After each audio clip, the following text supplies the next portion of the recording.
Tout de suite, le bulletin Afrique avec vous. Jérôme Kouakou, bonjour. Bonjour Didier.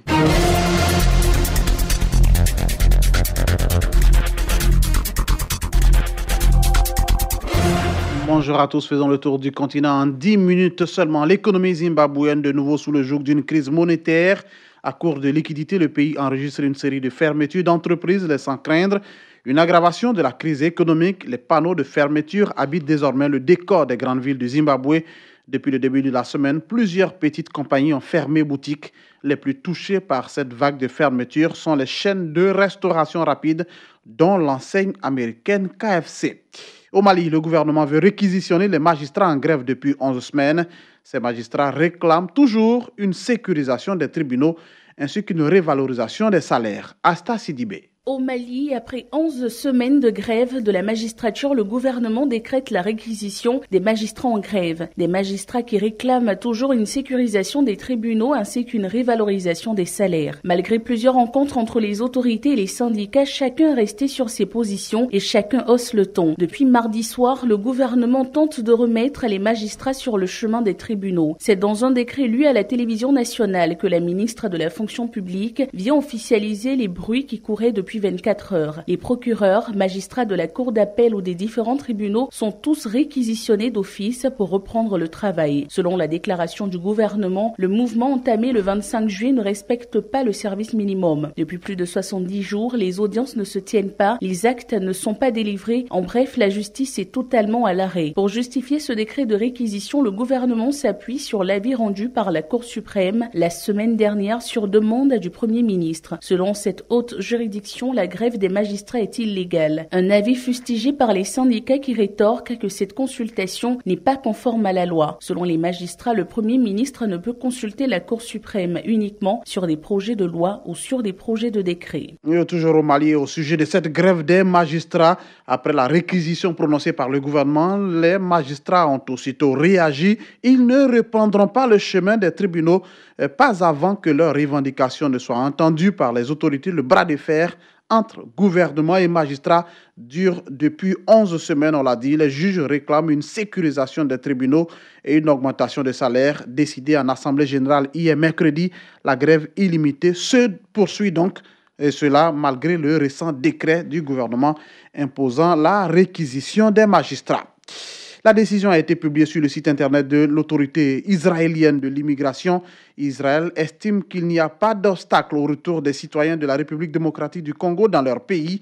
Concrètement, Israël retire la protection de groupes qu'il offrait aux Congolais depuis le début des années 2000 et demande aux personnes concernées de rentrer dans leur pays. Une décision dénoncée par les organisations de soutien aux migrants pour qui les Congolais présents en Israël risquent de se retrouver en danger.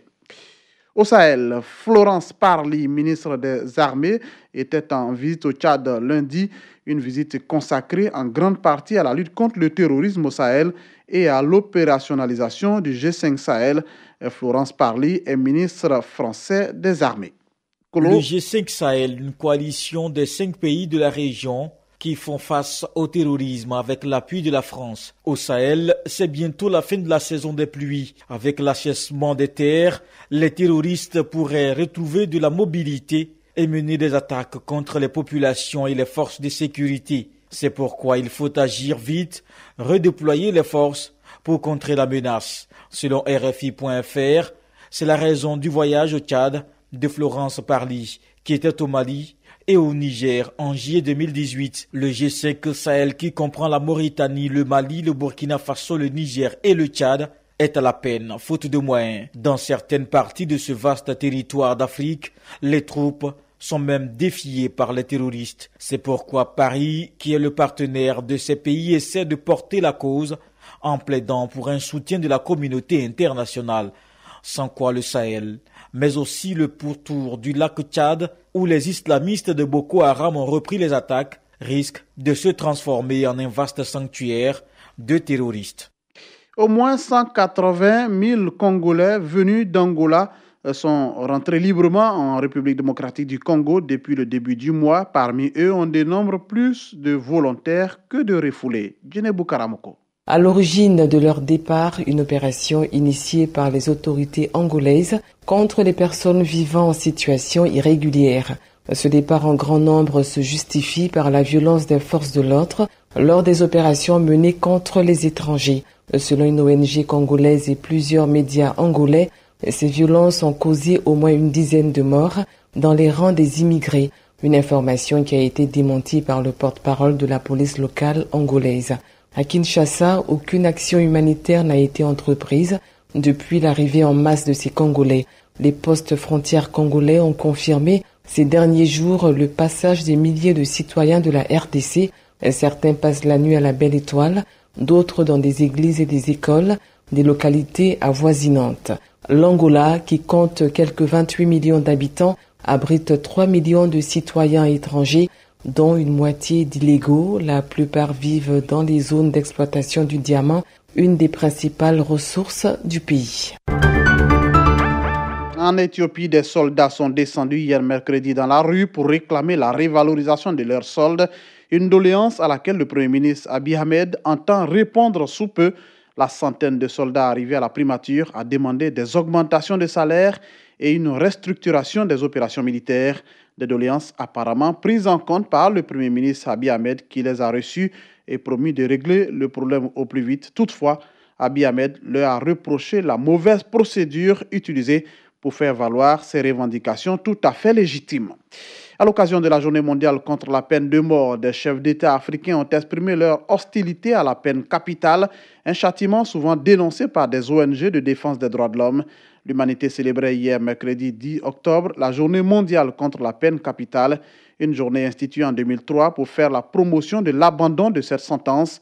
En cette 16e édition, de nombreuses ONG, dont la Fédération internationale des droits de l'homme, ont encore saisi l'occasion d'appeler les pays pratiquant encore cette sentence à y renoncer parce qu'étant un châtiment archaïque, inhumain et dégradant. On termine en Afrique du Sud. 2 malentendants étudiants de l'Institut national des sourds ont été retrouvés morts dans la ville du Cap, au sud de l'Afrique du Sud. La police soupçonne un meurtre et un suicide passionnel. Dans la nuit de mardi à mercredi, le corps sans vie d'une étudiante de 21 ans retrouvé à 4 heures du matin dans sa chambre et tout juste à côté le corps d'un jeune homme de 23 ans suspendu au plafond. Que s'est-il passé pour que l'école ait perdu 2 étudiants en une seule nuit? La police dit ne pas disposer d'éléments consistants pour déterminer les véritables circonstances de ce meurtre. Point final de ce bulletin Afrique. Merci à Clémence Conan. Didier Fandin, lui, reste en place puisque la grande matinale se poursuit. On vous souhaite une excellente journée et à très bientôt. C'était le bulletin d'info présenté par Jérôme Kouakou.